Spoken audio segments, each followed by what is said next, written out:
Good afternoon, folks, and welcome to the Babcock-Smith House. I think I know almost everybody in the room, which is lovely.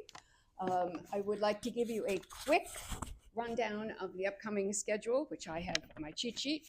April 27th, which is a Sunday, we will be doing a repeat tour of the tour we did in the cemetery last summer. Oh, I'm supposed to be using the microphone. I'm sorry. Jeez. Enough out of you, Ashley. Enough out of you. Okay. For the Historical Cemeteries Month, and it will be a repeat of the one we did last summer. So you're welcome to come to that. May 24th is our open house.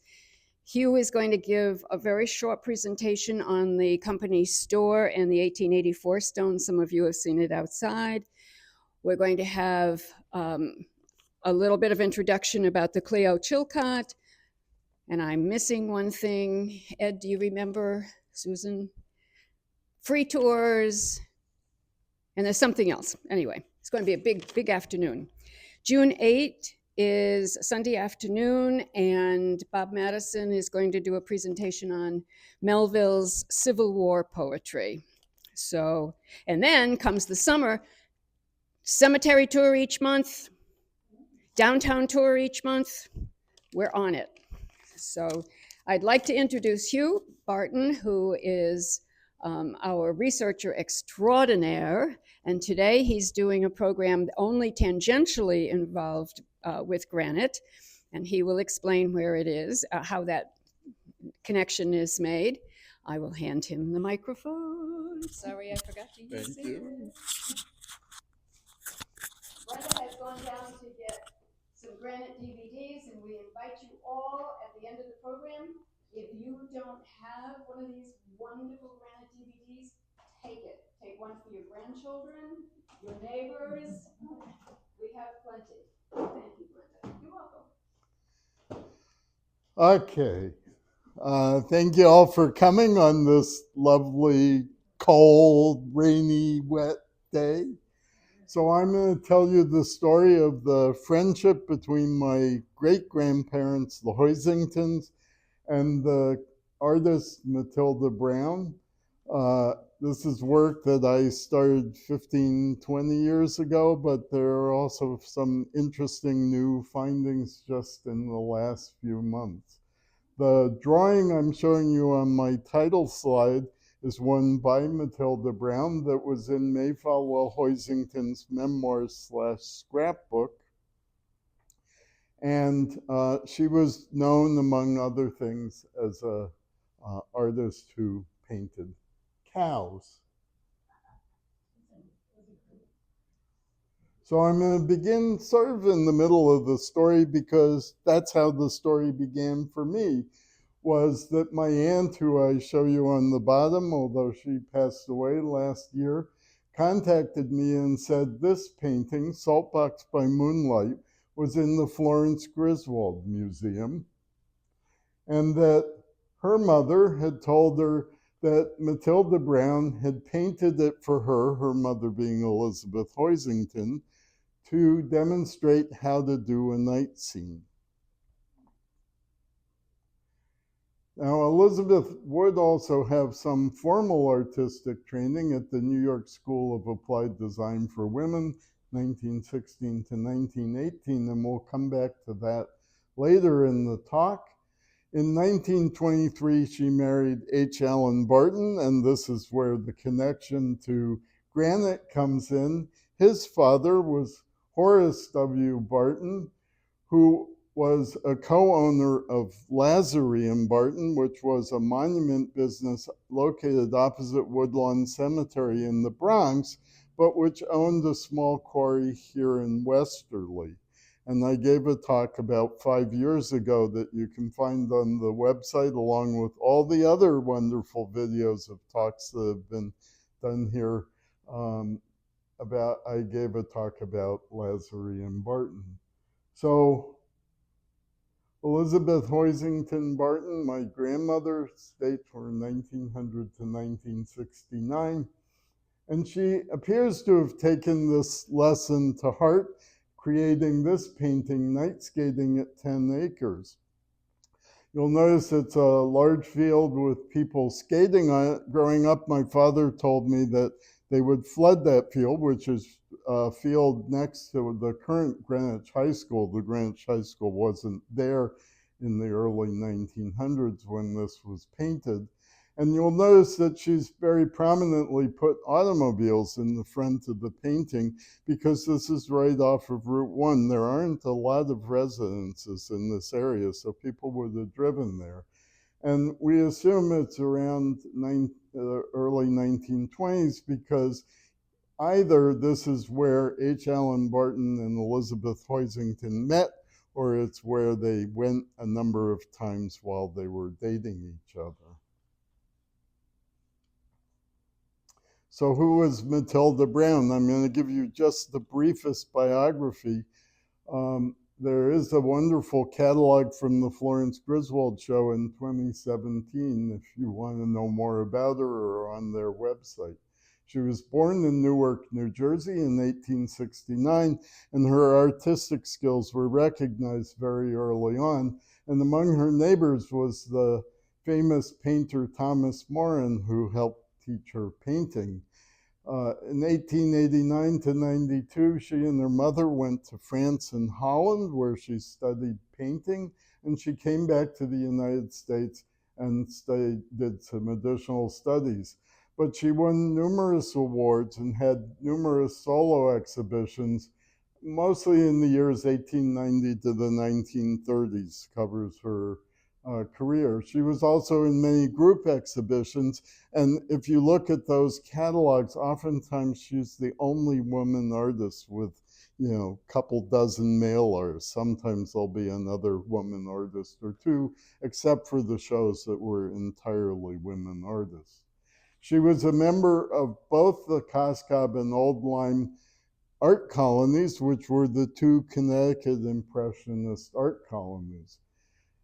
From 1897 to 1917, she lived in Greenwich, Connecticut, and you'll hear how that connects him with the Hoisingtons. In 1917, she married Frederick Van Wyck and moved to New York City.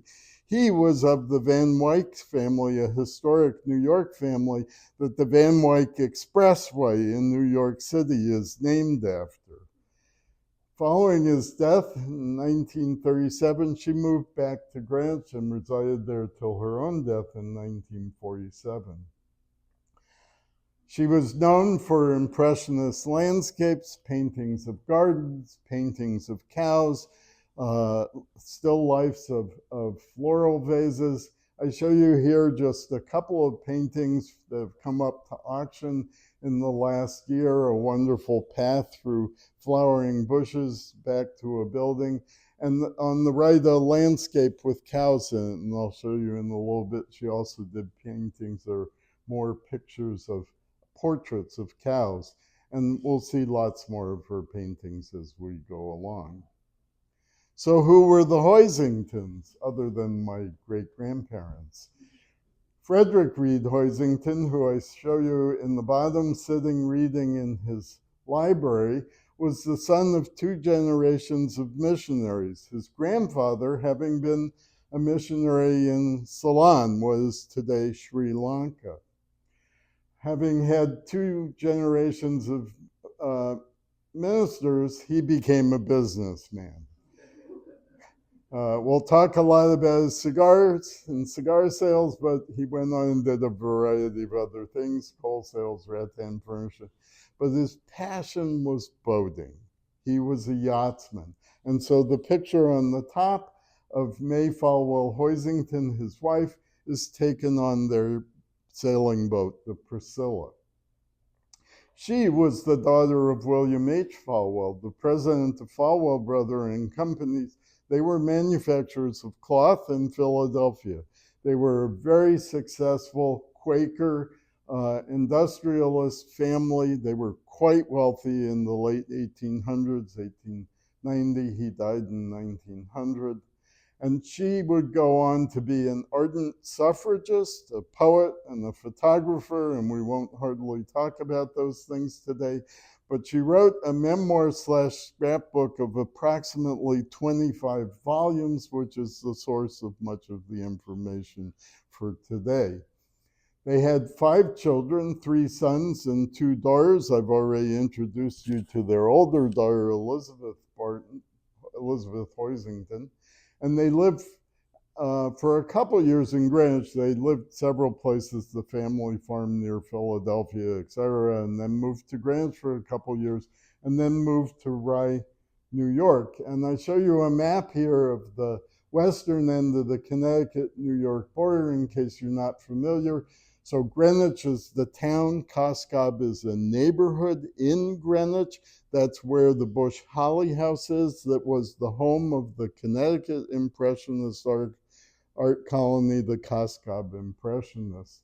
They, both Matilda Browne and her mother and sister, and the Hoisingtons lived in Coscob near each other.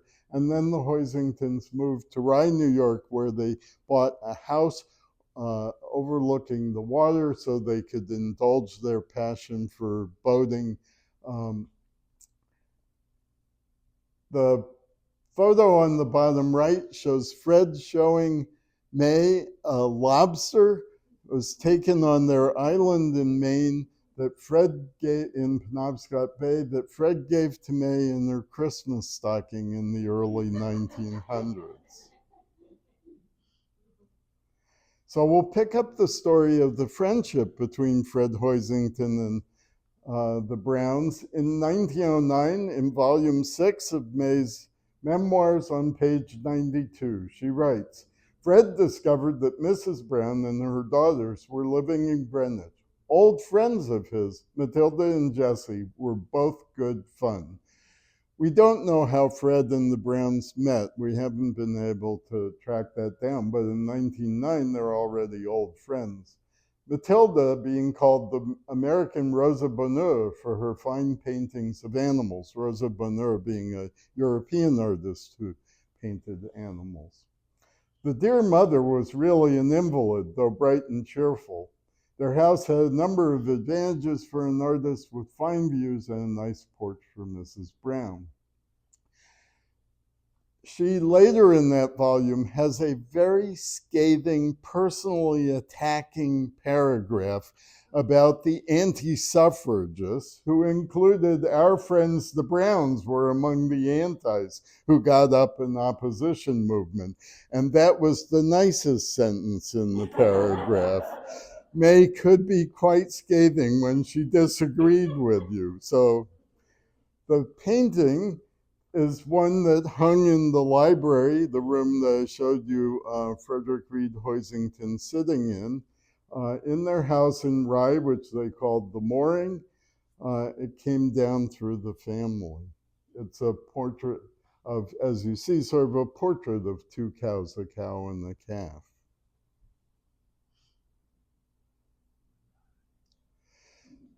May and Fred started making trips to Puerto Rico in 1904, but we're going to focus on this trip in 1912, which is later in volume 6. She writes, Matilda Browne's mother had died and both daughters were very much affected.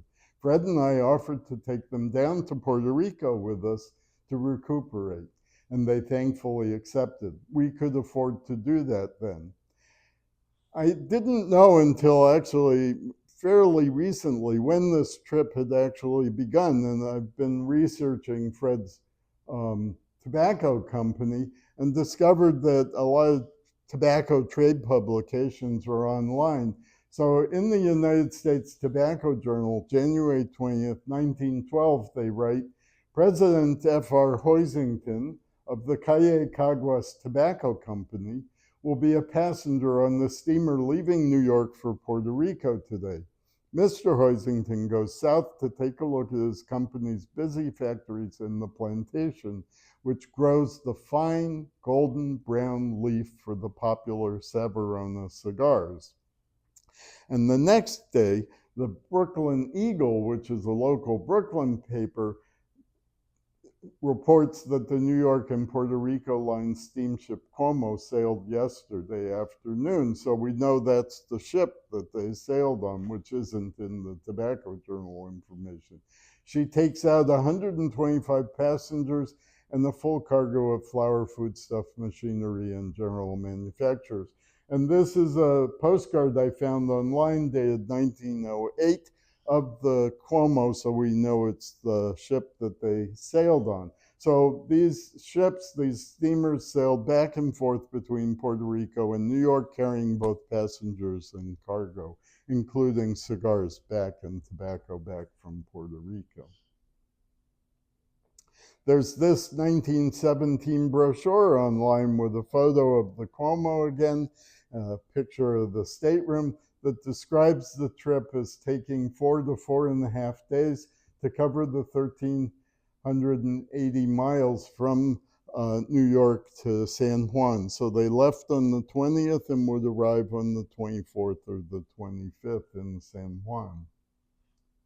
They were going, as that story from the U.S. Tobacco Journal said, to visit the Calle Caguas Tobacco Company, which existed for a fairly short period of time, 1904 to 1918.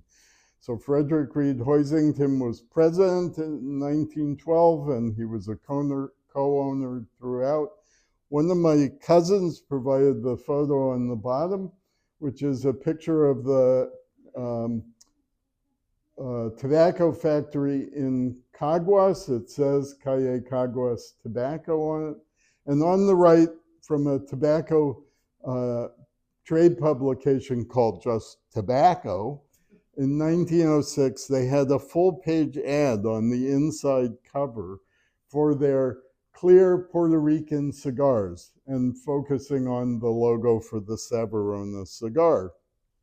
So there was a big effort in this period to build up the reputation of Puerto Rican cigars in competition with Cuban cigars, which were considered, the finest there were. Now, there is a 2-page article in this journal written by Frederick Reed Hoisington about their operations in Puerto Rico. And he just waxes euphorically about the wonderful growing conditions and the climate in Puerto Rico, and he's unflattering at best about the residents of Puerto Rico, who of course would include his workers. Unfortunately, May and Fred were both not particularly good opinion of non-white people. So I personally would probably find it difficult interacting with them, although they were wonderful people in their friendships with Matilda Browne. This is a complicated period in American history because Puerto Rico comes to the United States in 1898 as part of the peace treaty for the Spanish-American War, when the colonial power, Spain, cedes Puerto Rico to the United States as the new colonial power. It's a period of competition with Cuban tobaccos and cigars that continues throughout, as well as competition with the monopolistic American Tobacco Company, also known as the Trust. The Trust does get broken up by the Supreme Court, I think in 1912, 13, somewhere is in there. But in this period, the independent or antitrust tobacco companies, cigar companies, do maintain about 50 to 60% of the market. They're reasonably successful. But for cigarettes, it's almost entirely out of or in the monopolistic companies' control, in part because they're mechanized production much earlier than for cigars. On the bottom left are logos for 7 of the company's cigar brands, and on the bottom right, a photograph from that article in Tobacco showing the plantation of the Calle Caguas Tobacco Company in Caguas Valley, Puerto Rico. So the valley is where they grew tobacco that was prized for the wrappers for the cigars. And then in the highlands, in the mountains, although those mountains are still Caguas, the next province or state over is Calle, and there the tobacco was prized as the filler for the cigars, and hence the name Calle Caguas Tobacco Company.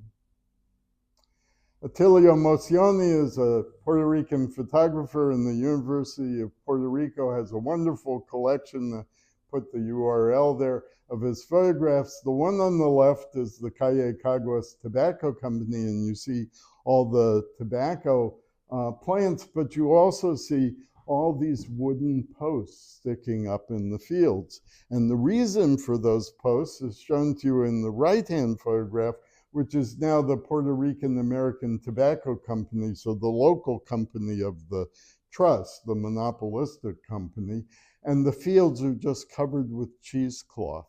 And that cheesecloth is supported on top of those wooden posts. And it creates shading conditions that change the growing characteristics and then later the drying characteristics of the tobacco.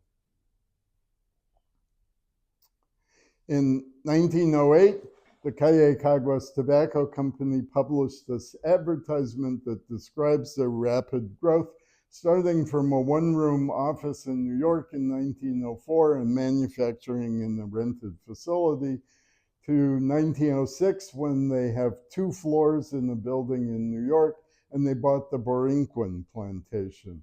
They built the Caguas factory that I showed you in the picture, and they focus a lot on that they have clean sanitary concrete construction. Puerto Rico, of course, having a tropical climate where wood and organic matter rapidly rot. 1907, they build the concrete tobacco warehouse next door to the factory in Caguas.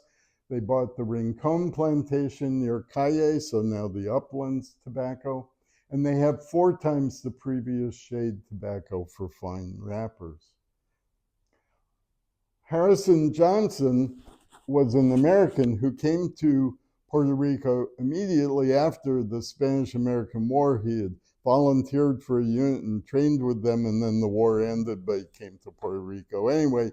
And he worked with a local family, learning the tobacco agriculture and cigar making and so forth.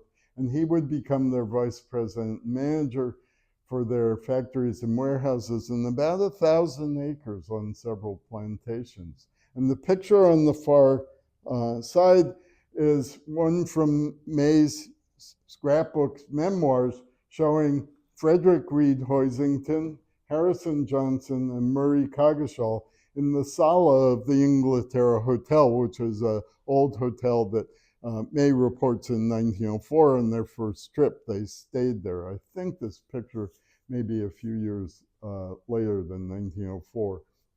So Murray Coggeshall and Frederick Reed Hoisington have known each other since college. We don't know how they got connected up with Harrison Johnson. Murray Coggeshall's family was quite wealthy, as opposed to Fred coming from ministers, and so he was clearly a major source of the money for the company. And then Harrison Johnson of the tobacco expertise, and Fred being the sales and marketing and management in New York. We don't know a lot about the workers. There are reported to be hundreds of them in the factories and on the plantations, and many of them were skilled, cigar makers, leaf sorters, etc. There's information in newspapers about strikes during this period every few years, sometimes a couple in a year. But there are no records from the company in existence anymore. There are 2 wonderful books that helped me a lot in understanding what was going on.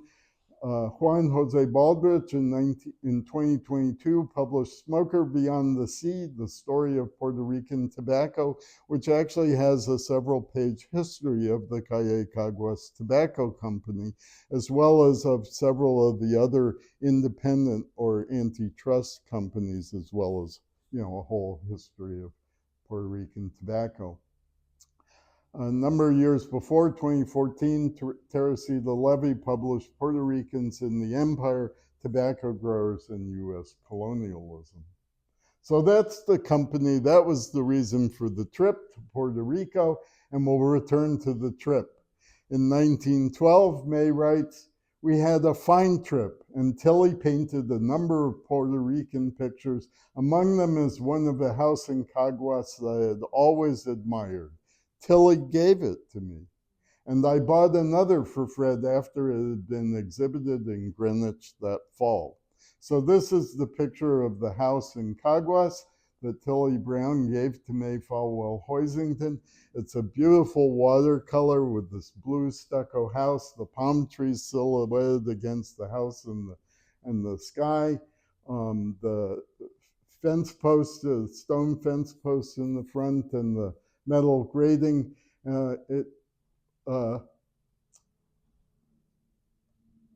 And then it came down through the family to my father, who donated it to the Bruce Museum in Greenwich, which is where it currently is.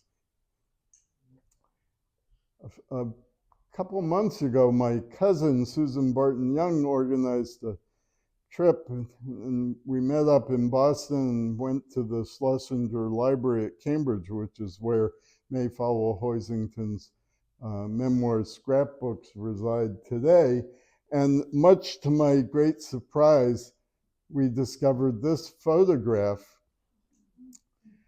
labeled by May. This is the beautiful house in Caguas that later on Tilly Browne painted me a watercolor.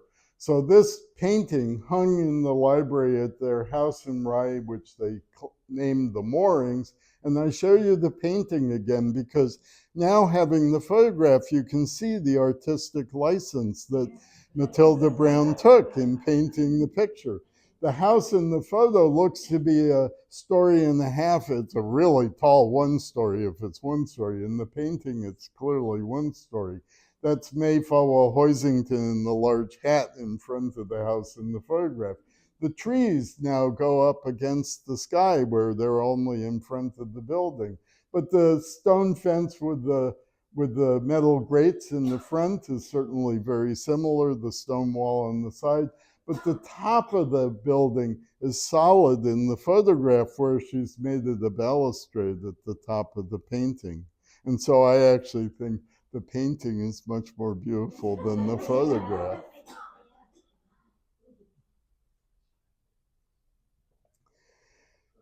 The Hoisingtons had several other paintings by Matilda Browne. We don't know which the one that they bought after it was exhibited in Greenwich is.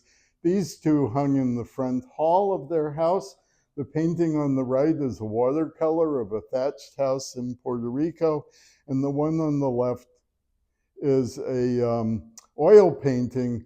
Whether it's buildings like on a plantation or it's in a small town like Caguas, anyway, you have a couple of animals there, maybe mules or burros with a rider and a couple of people in the buildings.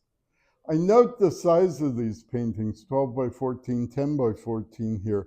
Matilda Browne did many paintings that size, but she also did much larger ones, 3 feet by 4 feet kind of thing. But all the Puerto Rican ones are that size, which obviously would make them much easier to transport back.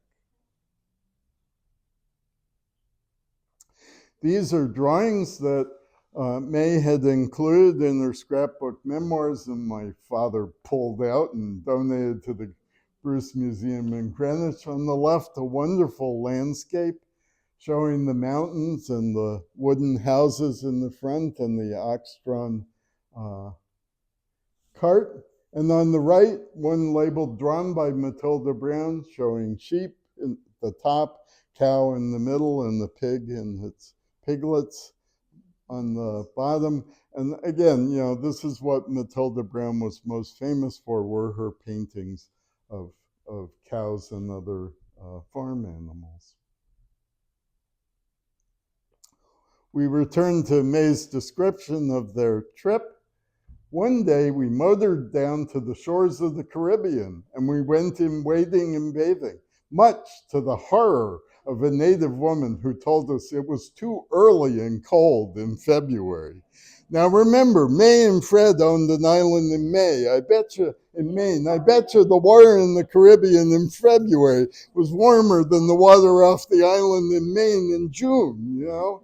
So anyway, she goes on. She was gathering up the small fish the man was catching in the net, which he threw out over a school in the most graceful and dexterous way. Matilda Browne was quite entranced with the whole scene. She and Jessie Browne showed the woman and her children how to make the imprint of a baby's foot by pressing the side of your fist in the sand and then pressing 5 toes at the end, which was wider. The woman was much amused and cried out to some of her friends to look at the piecita. And I illustrate it with the last of the Hoisington's paintings by Matilda Browne, a beautiful watercolor, and it's really, about that big, but with the 3 riders on mules or burros, the ox-drawn cart, on the dirt road in Puerto Rico. But I want you to notice the description here. One day we motored down to the shores of the Caribbean. And in fact, you can find online the 1911 list of all the license plates, about 500 issued in Puerto Rico as of that date. And number 469 was the Calle Caguas Tobacco Company's car, which is probably what they were motoring in, although Harrison Johnson's car was number 227. And remember, I pointed out that Elizabeth Hoisington in that scene from about 10 years later, from the early 20s, had put the cars right at the front of the painting of the skaters. Matilda Browne, shows us all the transport by animals, and undoubtedly that was more common, but there were cars, there probably were some trucks, there certainly were the steamers. So I think this again was an artistic choice on her part, and of course she was very comfortable and famous for painting animals. I'll show you 3 more Puerto Rican watercolors that are owned by the Florence Griswold Museum, and 2 landscapes, the one on the right with the building, the mother and the children. And I find that interesting because of the story that we just read on the previous slide. So Matilda Browne never married, never had children, but clearly she enjoyed interacting with other people's children. May continues, Mr. Johnson gave us a fine pig roast right in back of his house, a lechon. It was very tasty. So this is a photograph of their house, and this is a page from a family photo album that my cousin Susan Barton Young located. May has written the lechon at the Villa Haryana, Caguas, Puerto Rico, and 4 people are identified. This is an effort, because that photo is so faded, to try to bring out the people a little more. So we have 2 serving men who undoubtedly worked for Harrison Johnson, the man in the hat. And then we have Tilly Browne, May Falwell Hoisington, Frederick Reed Hoisington, Jessie Browne, Matilda's sister, Harrison Johnson, 2 unidentified women, one of whom is undoubtedly Harrison Johnson's wife, Ana Maria Fernandez y Aponte. He married a Puerto Rican woman from a very wealthy Puerto Rican family.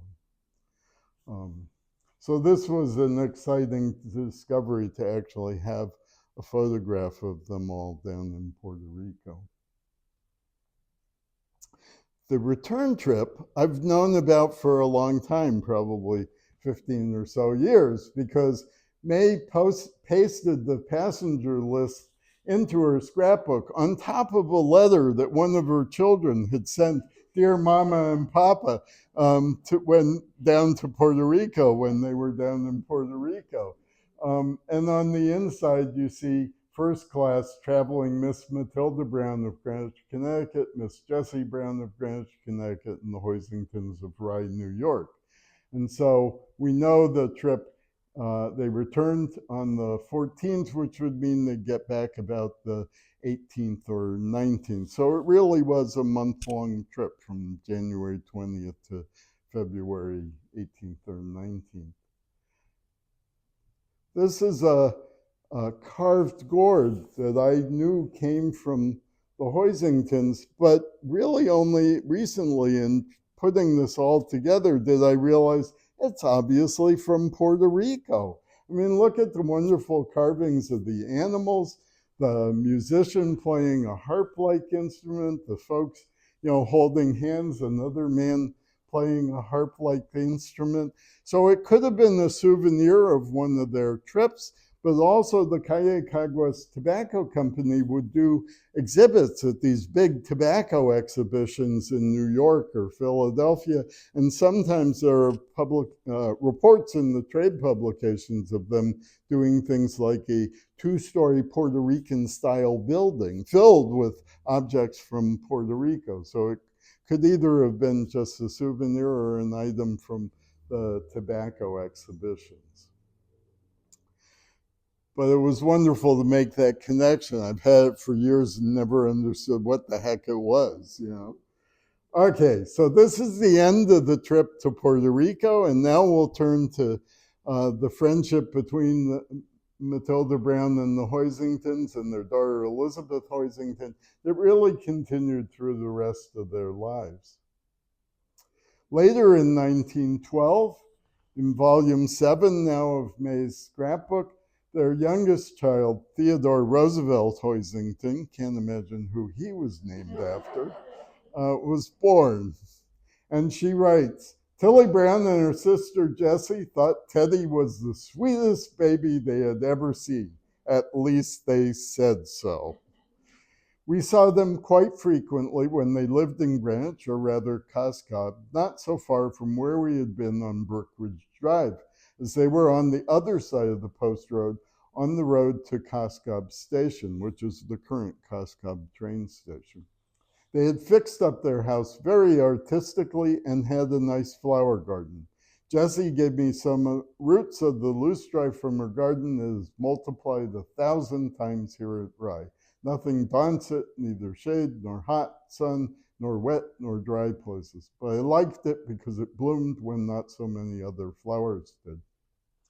And I show you a picture from the Florence Griswold Museum titled Peonies, which is considered one of Matilda Browne's masterpieces in its original period frame. So Matilda Browne and later my grandmother Elizabeth Hoisington would do many flower paintings, but they were not just painting flowers. They were also gardening with flowers to beautify their lives. So Matilda Browne and Jessie Browne at their house in Coscob, May at the moorings in Rye, but also up in Maine. In 1914, Matilda and Jessie Browne went to Old Lyme on one of their visits. At some point, Matilda Browne buys a house in Old Lyme, and she sends a postcard to the Hoisingtons. I love how this is addressed. Mrs. Frederick Reed Hoisington, The Moorings, Rye, New York. No street, no number, no nothing. Got there. It's in her scrapbook. And Matilda reports that this is the first time Jessie has seen the mountain laurel in bloom. And I show you here another wonderful painting from the Florence Griswold Museum of the mountain laurel by the river, done by Matilda Browne. 1915, the Panama Pacific International Exhibition was held in San Francisco, and the Calle Caguas Tobacco Company won bronze and gold medals of honor for Puerto Rican tobacco and Savarona cigars. I show you on this side the bronze medal in its original leather case. That was for Puerto Rican tobacco. And then people who won silver or gold awards could have the bronze medals plated. And so they had the gold award for the Savarona cigar and had it plated in gold. And I show you the back, the two figures. This medal was designed by John Flanagan, who I had no idea who he was. until I learned that he had done the Washington quarter that we all have in our pockets when we have change. And these were struck at the Philadelphia Mint. And this is a picture of Fred very proudly smoking one of his cigars. Now, the company was already under some pressures that I don't entirely understand. I'm still researching what was going on. A whole bunch of the antitrust or independent companies kind of went out of business in the late teens, and so the Calle Caguas Tobacco Company closed in 1918, just 3 years after they won these medals, and just 6 years after the trip to Puerto Rico when they took Matilda Browne. So we'll turn now to their daughter, Elizabeth Hoisington. She went to the New York School of Applied Design for Women, and these watercolors of obviously interior design kind of things, you know, Gothic ornament, Roman acanthus, were obviously turned in as assignments. They're all date stamped. This school did have an architecture program. It was one of the first architecture programs for women in the country, because most of the architecture programs at this point were at schools that did not accept women. So Elizabeth got this sort of very formal training in you know, the kind of design that would help you do things like design wallpaper or fabrics or whatever. It wasn't at all what you'll see in a moment in terms of her painting, but she also had the exposure from her family to exhibits, and we know that because of this from May Falwell Hoisington's memoirs about the famous Armory show of 1913 that was considered almost scandalous because it included, you know, Impressionists, post-Impressionists, Cubists, and other bizarre modern art. May writes, I went to the International Exhibit of Modern Art at the Armory of the 69th Infantry, and I was so much interested and amused and occasionally pleased with the varied pictures and exhibits that I made Fred promise to take the 3 children to it. I wanted Elizabeth at least to remember the exhibition. She would be 13 at that point. She was born in 1900, so she was 16 to 18 when she's in school and submitting these watercolors. I wanted her to remember it, and I think she does. At least the nude descending the staircase by Duchamp, and for anybody who isn't familiar, that's Nude Descending the Staircase by Duchamp. I guess Cubist. So this is not at all what Elizabeth Hoisington painted. We have these 2 paintings. They're both signed Elizabeth Hoisington, and so they're before she married H. Allen Barton in 1923.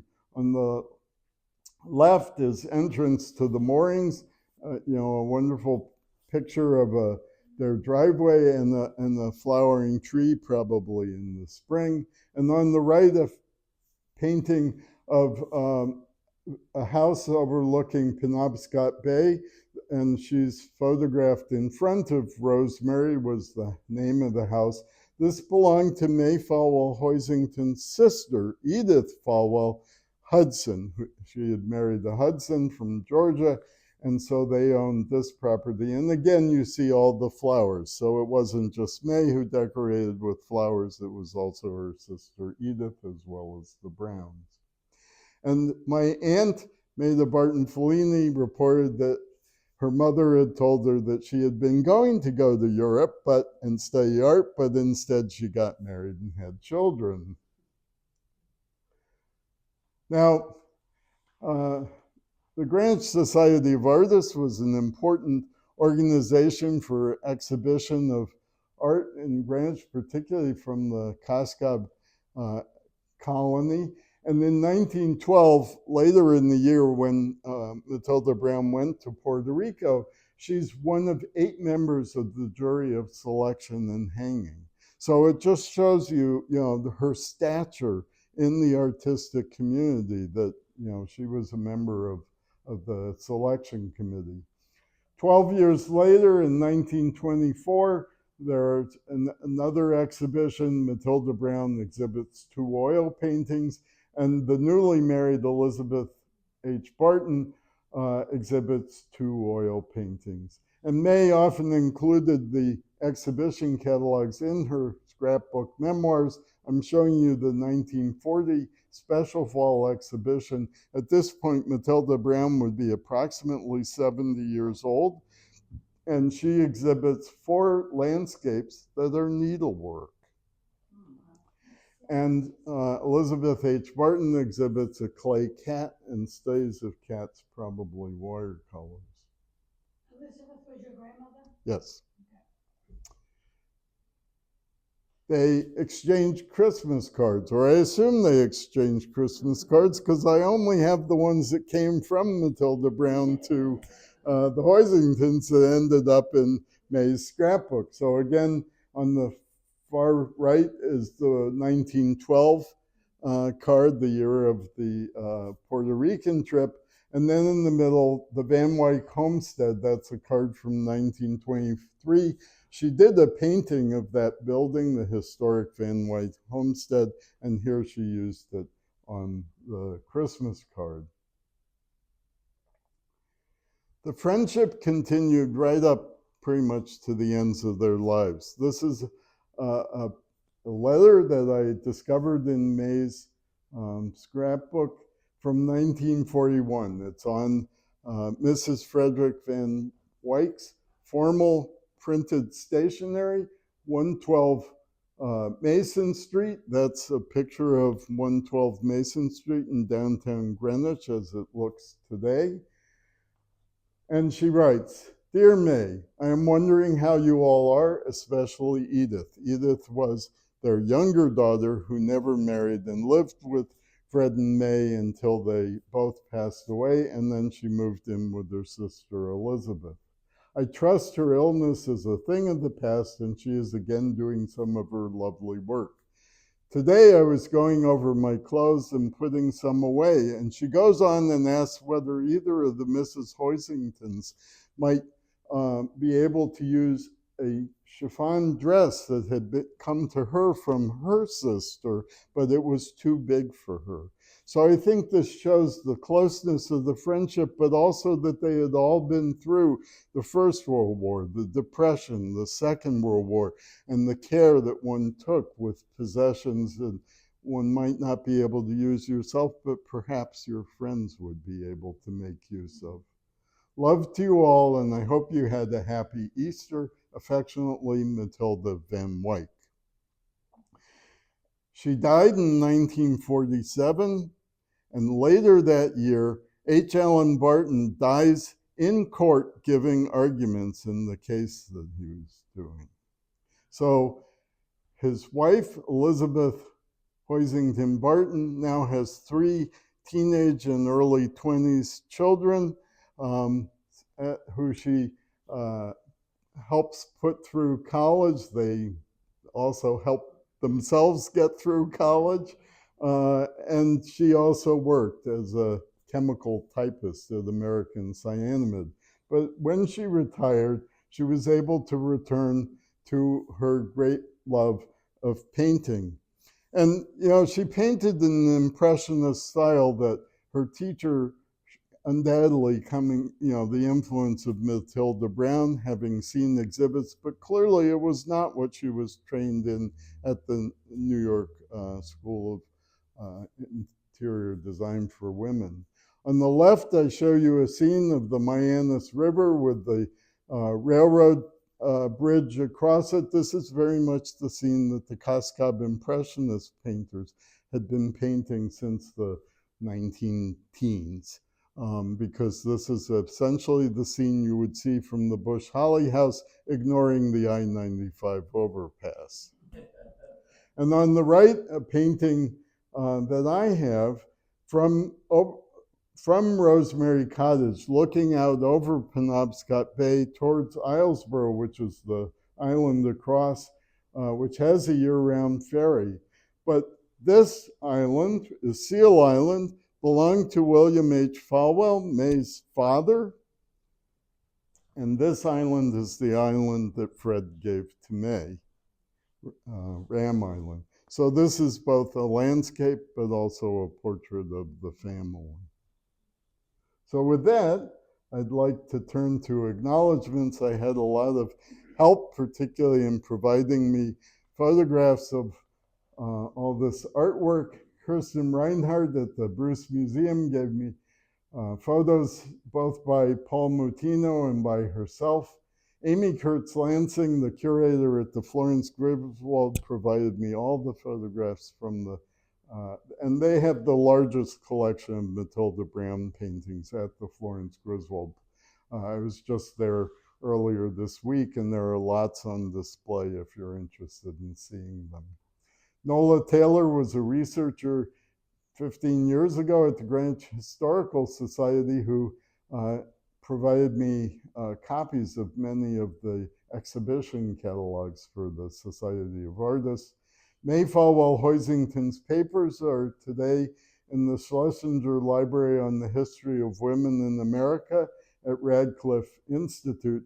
And the volumes from her birth up to about 1930 were lightly edited largely by my Aunt Maya Barton Fellini, the most recent couple by my cousin Susan Barton Young. And so the actual volumes are available online. The originals are all at the library, and not all of the inserts. So the photo of the house in Caguas is not in the online version. It wasn't included because my aunt made choices about what of the inserts she included. Susan Barton Young, my cousin, has been invaluable in helping with this research, and we've written an article describing the Hoisington-Browne friendship that'll be published in the new journal that the Florence Griswold Museum is putting out that should be coming out in June of this year. And finally, many other photos of Puerto Rico and paintings came from the Barton family collection, my siblings, Julia, Stephen, and Matthew Barton, and my cousins, Linda and Fred Barton. And with that, I'd like to thank you all for your attention.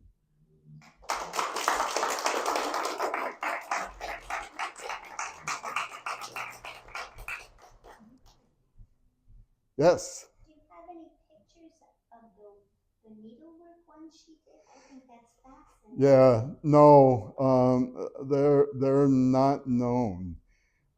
She also did sculptures of animals, and so there is one of two sheep that's at the Florence Griswold Museum, and is the only sculpture, I believe, that's known by Matilda Browne. Although just a few months ago, I was going through a volume, I've forgotten which volume, of May's memoirs that was online, and it turned out the exhibition catalog of Matilda Browne's exhibit was included, but my aunt hadn't annotated in any way. So if you searched electronically, you don't find it because it's just in there as, photographs.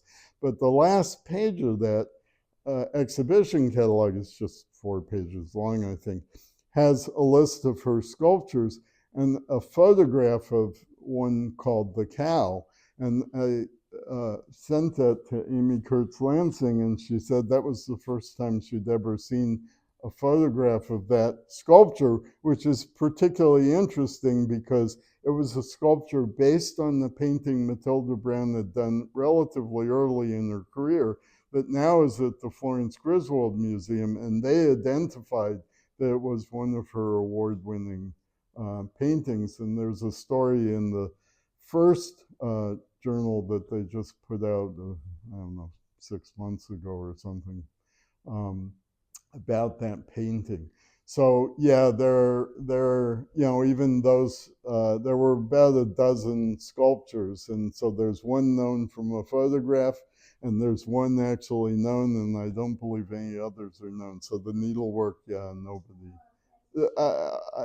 I mean, the person who would know for sure would be Amy Kurtz Lansing if they had come up, and I haven't asked her recently. But certainly in 2017, when the exhibit was done, I don't believe with anybody.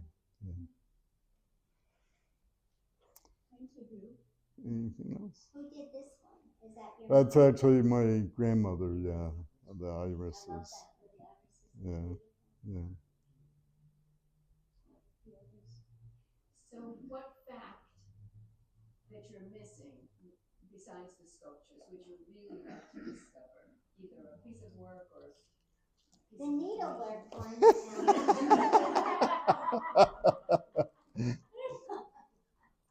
Um, I, I think the thing that, well, I'm still doing a lot of research on the Cayucayguas Tobacco Company because there's a lot there that I'd like to understand better, both about, the workers, but also why it is that these companies closed down, because it's not clear why the reasons that people had often given, like mechanization for cigars really only came along after the Depression, I think, much later. But the thing I think that we've been curious about is, how did Fred Hoisington know the Browns? We just don't know. We know they're old friends. They were both basically the same age. Fred's born the year before Matilda, so in 1909 they're both around 40. And they're old friends, but we don't know how they became old friends. Yes. Do her paintings come up for sale often, or most of them in museums? Matilda Browne? Yeah. They don't come up often, but they do come up probably more or less one a year. They range in price literally from, a couple of thousand up to recently. I went up to an auction outside Hartford where one in the period frame, sold for $35,000. That was, I think there was a lot of competition for people wanting that one, partly because of the period frame. It was a beautiful landscape. Yeah, but they're right. They're not hugely expensive. She's amazing in how she can, that's exactly what a cow looks like. I mean, it's almost photographic. Yeah, yeah. Catherine, does the Westerly Museum of American Impressionism own any by her? No, we don't. No. Oh, you should. But yes, they do come up. We all have a gallery on Coscob and Old Line painters. Uh-huh. Of course, we don't have any of hers. Yeah. So in Old Lyme, in the Florence Griswold house, in the dining room, there's over the fireplace, there's a painting of a lot of the artists, and it's sort of a cartoon. But Matilda Browne is in that. She's the only woman artist in that painting. And they do have quite a few of those. The Bruce Museum has a number. The only two museums I know have, the only places I know the Puerto Rican pictures are, is the Bruce Museum coming from my father, and the Florence Griswold, the three watercolors that I showed you. I've never seen any of her Puerto Rican ones. Well, I shouldn't say that. Those are the only ones I'm aware of. Will the museum be able to engage in sharing relationship with other museums so that you could have access to that? Yeah, I foresee taking loans in the future. Yeah, definitely. I think that would be a possibility. When is your museum opening? Yeah. It's entering the final stages of construction now, and then I'll get in there and do my thing, and we're hoping August or September. Oh, good. Yeah. Cool. So definitely 2025. Just don't have an exact date yet. Right. Well, everybody's looking forward to it. Well, the landscape is going in, but they Yeah, said the outside's looking better. That's all. they're getting the final details, and it's coming. Right, right. Where is it? The museum? It's right on Watch Hill Road, kind of. Watch your nursing home. Yeah, the old Apple's Rehab, across from the Cook Foods. Yeah. Great.